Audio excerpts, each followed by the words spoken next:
And so just speaking of, the ways in which we sort of judge each other and use our words and our rhetoric to hurt each other. I know there was a beef going on. There was some stuff going on with, I think, Rolling Ray and Santana. T-Shaw, do you want to tell the people about that? Yeah, so like I don't really know too much about Roland Ray, and I think his name is Saucy Santana. Actually, Sauce. I don't want to misgender them, so I'm gonna just use they them pronouns for these two individuals because I Gotcha. don't know exactly how they identify and their sexual orientations. But so these two individuals are beefing right now. They're two very hot people on social media. They put out a lot of content. They're kind of funny. I know they're more followed in like black women's circles.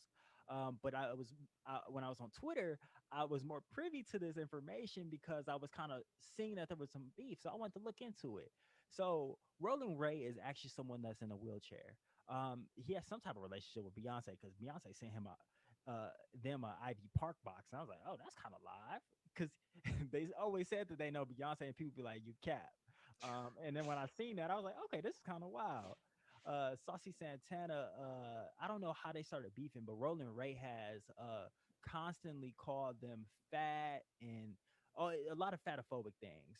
I think Saucy Santana's has some liposuctions, but they're still a bigger person, and so there was like a lot of like pointing fingers at that, right? A lot of Yeah. making fun of that. So Saucy Santana came out with this song yesterday on National Disability Day called "Show Me How You Walk." And I want to pull up some of the lyrics because it was very targeted. I want to say they said something like, "I want to see you walk, so show me how you walk," and there's a whole video and dance to it. No, Yeah, bro. Yeah, no. it's ignorant. It's ignorant. And like I really it made me think about just like when we're fighting with people, whether it be people that we're like strangers with, because this is happening over social media, and I think things get very ugly over social media. But also with the people in our lives, right? Like when we're fighting, I know when I used to fight with my sister growing up, I used to say some mean stuff, and she would say mean stuff to me. Um, and like I've watched couples fight, and like just people that we have real interpersonal relationships with. Why do we go for the jugular when we fight with each other? Like, why do people constantly throw low blows? It's like things that you almost can never recover from, and you can't like even apologize for. Why do people go that deep when they argue? Well, it goes back to what we were talking about before Tisha. It's like it's that pride thing. It's like, all right, if I stay within the normal bounds of this argument, my back is against the wall, and technically I'm a lose. I have nothing left to say. My pride is going to be hurt. So, in order to quote unquote win, I must hit below the belt. I must do something that silences you. Chris Brown was talking about this. He came at Tamar and Adrian Ballon, and he said some crazy things about them on social media. And he was being interviewed about that. And he was like, "Yeah, when someone challenges me, I want to say something so crushing, so devastating that they never really want to speak back to me again, right?" And so, but that mentality comes from a place of I need to protect myself and my back's against the wall, and I don't want people to think that I'm weak and that I won't defend myself, that I can't defend myself. So I have to overcompensate. And we've talked about a lot of that before, especially with us, being, men.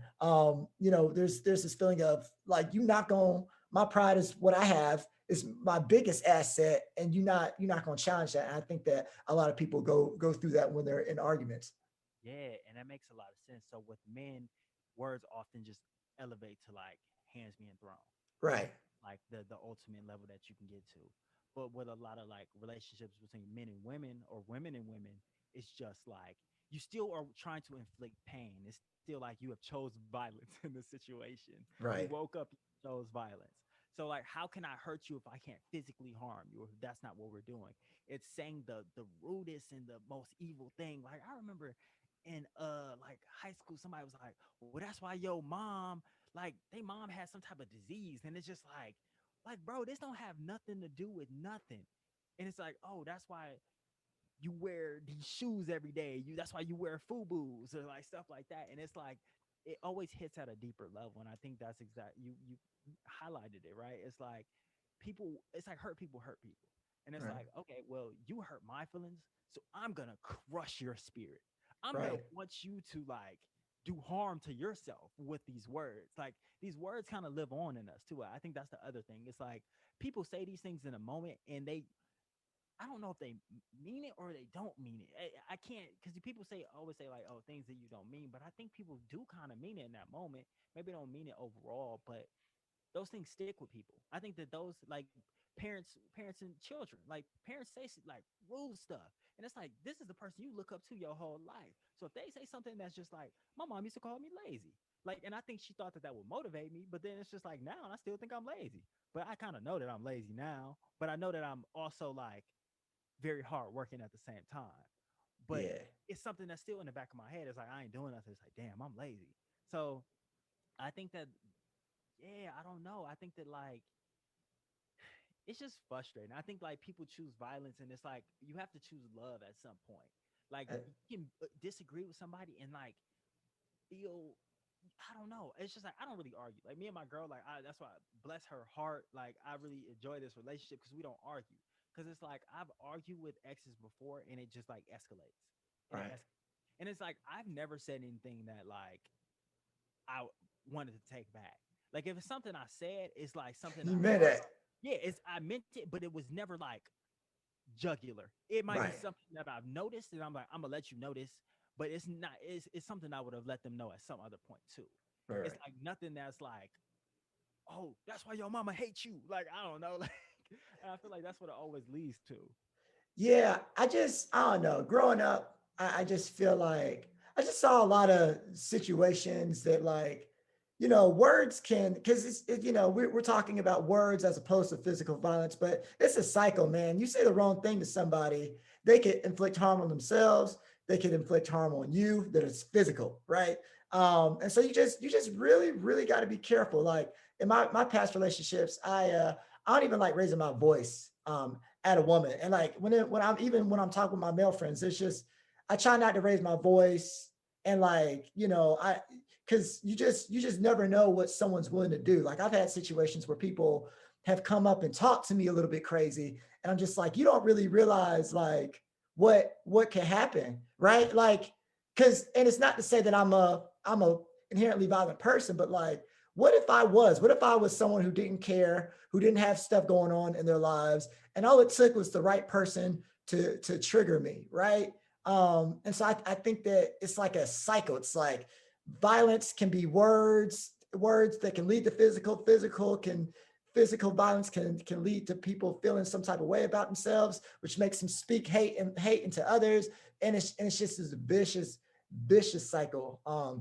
And I remember my mom saying stuff too. I remember like my thing was common sense. Like I'm book smart, but I didn't have no common sense. And like to this day, I'm just like sometimes I'm like, do I like not get certain things sometimes? And like she didn't mean nothing by it. I think like your mom, she was just trying to encourage me. But I know my family, especially being from the South, that the Southern shade is just different. The Southern shade is different. They'll say something to you with a smile on your face that will mess you up for the rest of your life. You know what I'm Mm. saying? Like, oh, child, you look so good. You lost so much weight. I didn't know if you were ever gonna lose that weight. You look so good because you weren't looking all that great before. And it's just like, whoa, that's like, and I don't think people sort of realize that. And I think it goes back to the generational thing that we were talking about earlier. The way in which people communicated back then, I don't even know if they realize how hurtful those things were and the impact that they have on folks up to this day. And I think that it's something that makes me think about like when I'm a parent, how I want to communicate with my own kids and how words will sting and things of that nature. Like I remember I got into it with a close family member of mine just because I said, "Hey, look, I don't trust people with X, Y, and Z," and that really hurt that person's feelings. And I'm like, "Dang, I feel bad." You know what I'm saying? And it wasn't even to be jugular. It was just like a pride thing. Like, "Nah, I don't trust anybody with this," and they were like, "Oh, that hurt me." Right. So, and it wasn't even a below the belt. So I think that if you can hurt someone with your regular words, when you not trying to be jugular, then just avoid hitting that nuclear launch missile. Yeah, Avoid doing that because you don't want to have to, backtrack and be retroactive with your apologies and all that, you know? yeah, because I think it does like imrehensible. Is that the word? Uh, D- Damage that you can't take back. yeah, Like it causes permanent damage, and like even if like I don't know, it can be any type of relationship, like a parental relationship, it can be a friend relationship, it can be a romantic relationship. I think that like you don't ever want to say some things that like really can cause that type of damage. And I think that there's just better ways to say things. I think that like when you're in the moment, like it's easy just to like, I don't know, kind of like tee off. But I think that the other thing that I realized too is that like, I don't know that you can, they're just, I guess what I'm getting at is there's just different ways you can go about things. And I know, just like you were saying, like, you don't know how far the person will be willing to take it next. It's like, if I slap you, you punch me, then I shoot you. Like, right. and that it can happen with words. It doesn't even have to get into physical things, but it's like I say this to you, and this is like, okay, well, I feel away now, so I'm gonna say this to you, and it's like now we're arguing. Now I'm turning off the TV, and then we fighting, and then I'm leaving the house, and there's just it just can explode into bigger and worse things. Like it doesn't have to be inherently violent to like cause harm, because then you start to question those people around you, like, oh, like, would you do harm to me, or do you really care about me, or like, are you looking out for my best interest? And those questions never leave someone's mind. Right, right. Absolutely, absolutely. And